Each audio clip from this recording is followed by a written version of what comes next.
Greetings, it is I, Counterbalance and Dracovin, Lord and Emperor of the Dracovin Empire, and welcome. It is time to continue my discussion on the history of Magic the Gathering, where I go set by set, product by product, release by release, put out by Wizards of the Coast, give you some information about you, explain them, make you understand just a little bit more about all the different things that Magic has released over the years. So today I have for you Coldsnap. Now, Coldsnap was released on July 21st of 2006, and it had 155 cards. This set was unique, because the fact is, this was the third set, the second small expansion in the Ice Age block. This was replacing Homelands, which had been put out so long ago, and making a new third part of that block. So Homelands was now becoming independent. The Ice Age block was getting a new set to it. Now, it had the themes of cantrips, cumulative upkeep, snow, pitch cards, and collectible commons. And it had the keywords of ripple and recover. Now, its expansion symbol was 3 icicles, representing, of course, the fact that the place is still snowy and icy. Wizards actually joked that this set was lost design files that they had come across, and that's why they were putting it out. Though this was in fact a joke. This set actually had the shortest design period of any Magic set up until now of 6 weeks. They did continue many of the themes that had been the first 2 sets within the block, Ice Age and Alliances, with things like cumulative upkeep. They also updated snow. Before we had snow-covered lands. Now these snow-covered lands had a new sort of subtype, snow. The snow's type, they was actually expanded to other permanents. So we would have creatures and other type of cards that had the snow modifier to it. Also, they had the introduction of a special snow-based mana symbol, this little snowflake symbol, which would represent using any color mana, but it had to be from a snow land, whether basic or non-basic snow land, in order to count for use of this snow ability. Now, on the tournament scenes, there was limitations. The fact is, within the standard format, when we had Coldsnap, we couldn't have limited tournaments with sealed deck with anything other than Coldsnap. Alliances and Ice Age had by now become very rare, much more expensive, harder to find, so you couldn't combine all of these together. So what it did on the tournament scene is it came up with a concept within the set. We see that a number of common cards encourage you to, of course, have sets of them. There are many common cards within the set which play off of having others of these cards either in your graveyard or in play, meaning that you want to get play sets of these commons in order for the best abilities. This encouraged basically collectible commons. Now the storyline has, of course, Terracer, the continent from the previous 2 sets, in the middle of the Great Thaw, as it's called, the Thaw, from the Ice Age that had been plaguing it from before. And many celebrate this. It is the end of the ice, it's the end of the snow, it is the beginning of life once again. But there are groups that are plotting to use this opportunity to gain power. One such group includes the Cult of the Rimewind, who have special powers of cold that hope to once again gain control of this continent in their own icy grasp. Now, this was sold, of course, in 15-card boosters, 4 pre-constructed decks, and a Fat Pack. Within the pre-constructed decks and the Fat Pack, we, of course, had Pro Tour cards. The pre-release was on July 8th and 9th of 2006, and it featured a pre-release card of a foil alternate art Allosaurus Riders. Now, the release card that came out with was the Merit Lage token. So this was a special token that was put out as part of the release. Now, this set's Fat Pack was in fact accompanied by a classic Magic novel, The Gathering Dark, that was originally the telling of the Ice Age storyline. Now, another story done by the same author, basically a small follow-up, was released as part of the Coldsnap guide. Now, Coldsnap is the first set to have its cards be legal within Standard on Magic Online before in normal play. Now, there were a number of reprints as part of the pre-constructed deck that did exist. These reprints were not Standard legal and have not shown up in the Gatherer. So there are reprints from both Ice Age and Alliances that exist in the modern card format as part of these pre-constructed decks that still counted as back then. There are block legal, but weren't standard legal at the time. This set also is unique because it is the only set within Modern that was released during this time period. It is in the Modern format, but it counts as being part of a block before Mod. And this did add a level of confusion to people. Now, Recover was a special ability on cards that when a creature I control would be put into the graveyard from play, I have the choice of paying my recover cost and returning the card from my graveyard to my hand. If I chose not to pay that recover cost, when that creature would go into my graveyard, the card with recover would be exiled. So basically, a creature dies, I have one chance of getting this card back, or it's gone. It's an option. I would have to pay the activated cost of the recover cost, the activated ability. Now, Ripple, on the other hand, allow me to play a card with a Ripple ability, and when I would do that, I reveal the top cards of my library, usually 4, and every card that has the same name as the Ripple card that I have played, I can play that without paying its mana cost. So this is encouraging multiples of certain cards, the Ripple cards in particular. So I pay my Ripple card, and I can check the top 4 cards, and if I have another copy of that Ripple card within my top 4, I play that also. And I don't have to pay its mana cost. It has to have the same name, though. It's the exact same card, just another copy of it. So let's talk about the cycles. There were 10 cycles in this and 1 vertical cycles. So the first cycle was Allied Color Cumulative Upkeep spells. These cumulative upkeep spells were of 1 mana, and it had a cumulative upkeep cost that you could either pay 1 of the mana of the actual card or 1 of the allied mana that would be next in order going clockwise on the magic color wheel. So for example, if it was white, you would be playing the blue mana or white mana as part of the cumulative upkeep cost. There were also Allied Color Snow tap lands. These came into play tapped. They counted as snow lands, and they tapped for mana of 1 of a pair of Allied Color mana. There was the enemy hoser cards. These uncommon cards with low mana cost hosed both enemy colors for the color that you're playing with. So not just one enemy color, but both of them. The Kindle cards were common instants or sorceries that when you would play it, it would have an effect, but the effect would increase for each copy of that spell already in your graveyard. This was repeating the Kindle ability of a previous card, well, Kindle, and basically putting it into a more modern format that we had. I played the card. If I had 2 copies in my graveyard, my ability increases by effectively 2 on this card. There were also the Martyrs. Martyrs were humans that had an activated ability that you paid a mana cost, you would reveal X cards, and then you would sacrifice the Martyr. And it would have an effect based upon the number of cards you revealed from your hand of the color of the mana that you paid to activate the Martyr. There were also the Snow-Covered Lands.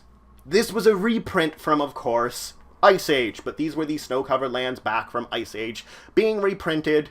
They were the Snow-Covered Basic Lands. There were the Super Pitch cards. These were pitch cards, meaning I could remove a card from the game instead of paying its mana cost, but for this one I removed 2 cards from the game instead of paying its mana cost of the appropriate color of the spell to have a very big effect. There were the Surging spells, which were basically common ripple spells. There were tricolored creatures. These basically multicolored creatures required 3 different mana in order to cast. And uncommon gold spells, which were 2 allied color mana to cast them. Basically, that's it. Then, for the vertical cycle, there were the Rime Wizards. These were blue human wizards that had an activated ability that depended on you having 4 or more snow permanents in order for you to activate it. So it was based upon having a bunch of snow permanents. There was a mirror pair, the Crusaders, that were 2/1s with protection of the other's color, white and black. So there was one other reprint other than the Snow-Covered Lands, and it was Frozen Solid from Scourge. There were 2 functional reprints, including Rome Unicorn for Kami of Ancient Law. So there were 4 theme decks, as I said. The first one was a red-green one called Auroch Stampede. There was a black-red-green one called From Beyond the Grave. There was a white-blue one called Kajoran Cunning. And there was a blue-black one called Snowscape. So let's talk about some cards from this set that are important to talk about. First off, Dark Depths. So, this is a non-basic land. When it comes into play, it comes into play with 10 ice counters on it. For 3 colorless mana, you remove one of these ice counters. When the last counter is removed, you sacrifice Dark Depths, and you put into play a 20/20 flying indestructible token called Merit Lage. Noting it was a black avatar creature, if that really matters to you, but it's still a 20/20 flying indestructible creature that you just created by basically breaking it out of the ice. This is that token I talked about. This is what it goes to. A Hardened Viper.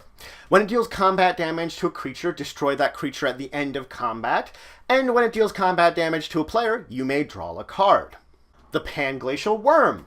So this is a 9/5 trample that when you are searching your library, you may play Panglacial Worm from your library. So I'm searching my library, if I see Panglacial Worm, guess what? I could pay the extra mana, throw it out.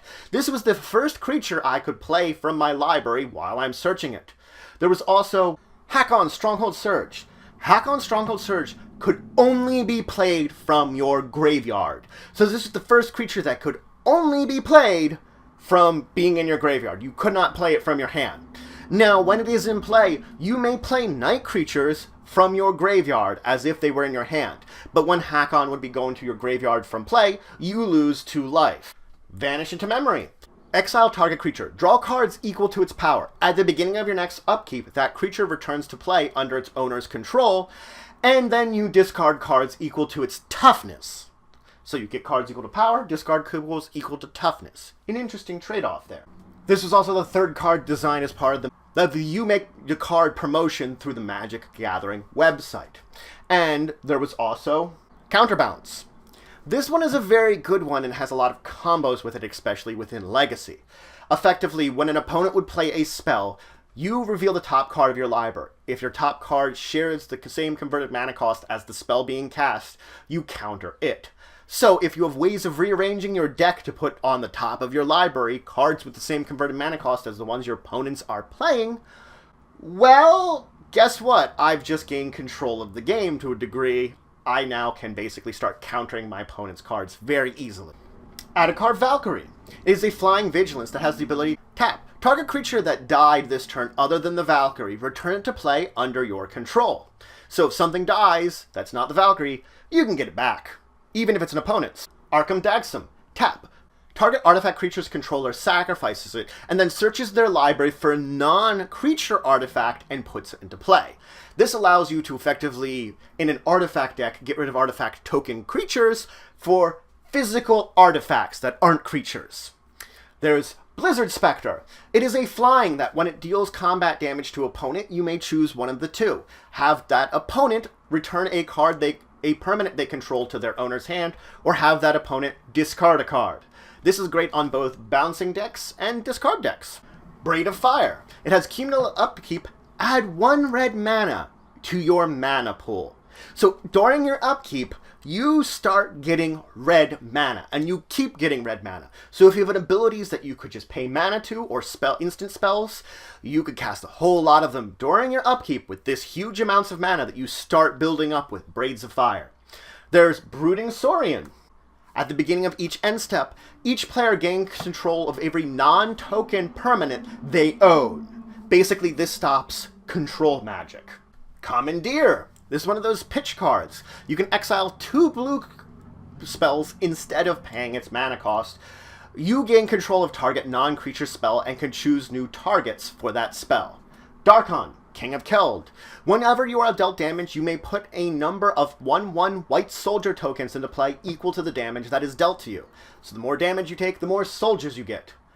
Deep Fire Elemental. This one for 2x, x, and 1. Destroy target artifact or creature with a converted mana cost of X. So if you have a lot of mana, you can destroy artifacts and creatures with the Deep Fire. Field Marshal. Other soldiers you control get +1/+1 and have first strike. Pretty good in a soldier deck. Fury of the Horde. You may exile 2 red cards instead of paying its mana cost, so it's another pitch one. After this combat, you may untap all creatures that attack this turn. You get a second combat and another main phase after that. So I have my combat, I have my second main phase. During my second main phase, I play this, get an extra combat, and a third main phase. Garzol, Plague Queen, a flying haste. When a creature that it dealt damage to dies during the same turn it dealt damage to it, you may put a +1/+1 counter on Garzazol. If Garzazol deals combat damage to an opponent, you may draw a card. So either it kills creatures and gets bigger, or you get cards from damaging opponents. Gutless Ghoul. 1, sacrifice a creature, gain 2 life. You can get rid of creatures for life. Hibernation's End. It has Communal Upkeep, 1 colorless mana. When you pay the Communal Upkeep, search your library for a creature with a converting mana cost equal to the number of age counters on this enchantment. Basically the number of counters on it. Put that creature onto the battlefield, shuffle your library after. So every turn you get another creature of growing size. Jotun Grunt. It's a cumulative upkeep of putting 2 cards from target player's graveyard on the bottom of their library. So this is a way that you can get back cards from your graveyard into your library, especially if you've lost a lot of them. Jotun Owlkeeper. This is cumulative upkeep either 1 white or 1 blue, just like I talked about those special allied cumulative upkeep cards. This one, when it dies, you put a 1/1 white bird token into play for each age counter that was on it. Juniper Order Ranger. When another creature enters the battlefield, you put a +1/+1 counter on that creature and a +1/+1 counter on Juniper Order Ranger. Lovista Cold Eyes. Each warrior, berserker, and barbarian you have gets +2/+2 and has haste. So your barbarians, your berserkers, and your warriors get bigger. Rhymescale Dragon. It's flying that has 2 and a snow mana. Tap target creature and put a ice counter on it.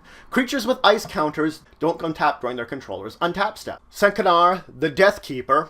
When a non-token creature you control dies, put a red-black 3/1 Graveborn token with haste onto the battlefield. So every time a non-token creature dies, you get a token creature that's a 3/1 haste. Sunscour. You may exile 2 white cards instead of paying its mana cost. Another one of the pitch ones. Destroy all creatures. Tenanon. When a non-creature source you control deals damage, you gain that much life. So this one is great in a burn deck. You have to splash in some green and white. But yeah, your burn spells now gain you life. Thrumming Stone. Spells you cast have Ripple 4. So you give everything you cast Ripple, if it didn't already have it. This is great if you're playing a deck that has playsets of pretty much everything. Treasurehorn Sky Knight.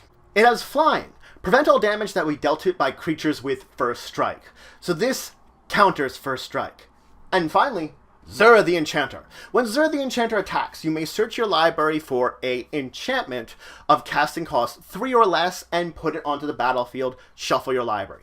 This is not just creature enchantments, this is any type of enchantment. Zura gets them out, you can throw them out, either put them on Zura if it's a creature enchantment, or just put it onto the battlefield, no matter what it is. But that's it for today. I introduce you to Coldsnap. Coldsnap, which was rapidly developed, and it replaced Homelands in the Ice Age block. Homelands never fit. They finished off the Ice Age block. They did it so long after it had been created. They had made a block with 2 great sets and one that just didn't fit. And finally they completed it. They completed it in a modern format. And it had problems because this was added in between blocks in actual Modern. It had so many difficulties, but it was interesting, and it brought back classic flavor to it too. It evolved the snow mechanics, adding in a snow modifier. It brought us this kind of snow mana, which really isn't used again anywhere, but it has an interesting idea to look at these types of permanents that are added in and focus on them to a good degree. So we see that there are definitely great things that have been happening here. The set encourages having playsets of commons, which is something that a lot of them didn't have up until now. Well, mainly because when you were playing with this, you were playing alone. If you were playing a Ice Age block tournament during this period of time where it was drafting it, you couldn't bring in classic Ice Age cards. You couldn't. You had to work with what you had. This isn't to say that reprints didn't occur. They did within the pre-constructed decks. But they weren't tournament legal and standard, and they haven't shown up in the Gatherer, which is something I don't understand for Wizards, because these are technically unique reprints. they are their own cards in a way, because though they are the exact same card, and they technically are from the same set, they are printed in such a way they're in the modern format. They don't look like the old cards. They look like the new cards. So I would love for Wizards to recognize that they exist and actually print them in the modern format. They technically are legacy legal because they are part of Ice Age and alliances, but we don't see them. We don't recognize which ones actually were put out as part of these unless you go into the deck lists of these cards. That's the only way you're actually going to see that these even existed, that these special reprints were out there. It's sort of like this dirty secret that Wizards created this because they wanted to complete a storyline they had, but they also sort of just threw it in there, right in the middle of things, in between the Ravnica block and the Time Spiral block, which is going to be coming next week. Just right in the middle there to confuse everyone. But if you have any questions, comments, anything you want to say, anything you think I left out, please leave in the comments below. Please like, share, and subscribe for the channel, the Empire, the work I do. If you want to show some extra support, you can always check out my Patreon, link in the description below. There's some great rewards there. It helps to grow and improve the channel and the Empire. If you want to see some other great Magic the Gathering content, I can recommend my friends of the Multiverse, Card Bazaar, They Said We Said, and Tasty Snackies. They do great Magic the Gathering content. But regardless, until the next time, I bid you farewell.